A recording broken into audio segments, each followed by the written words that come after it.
মাননীয় প্রধানমন্ত্রী, আপনি আমাদের মা, আপনি আমার শাশুড়ি। ওই পরিবারে বিয়ে করছে আমার শাশুড়ি না বেটা? আমি আপনার কাছে অনুরোধ করে বলছি, আপনি ছাইড়ে দেন। তাহলে মনে আমার ছাইড়ে দেন। 2 দিন আগে তো কত কইছো নৌকা নৌকা। আরে কোন জায়গায় জানি ওয়াজে গেছি, এই যে 11 তারিখ ওয়াজ গেছে, ওয়াজ করছি হলো 10 তারিখ 9 তারিখ। এক চাচাই হুজুর হে দেখি কি কইতেছে, বালতি বালতি।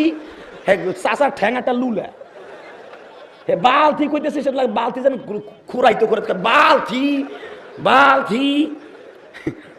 জি গেলাম ওইটা বালতি বালতি কয়, আর পায়ে দি জোর নাই। তাতে কি হয়েছে, নোট পাইয়া শক্তি বাইরে গেছে গা। কথা কন না কেন? এক চেয়ারম্যানে কইছে, ভাইয়ের আমার ইনশাল্লাহ যদি আমি পাশ করি আপনাকে সবাই বাস দেব। সবাই বাস দেবে কইতে গেছে বেটা, কইতে গেছে ঘরে বাস দেব, তাড়াতাড়ি কইতে যে কইতে সবাই আমি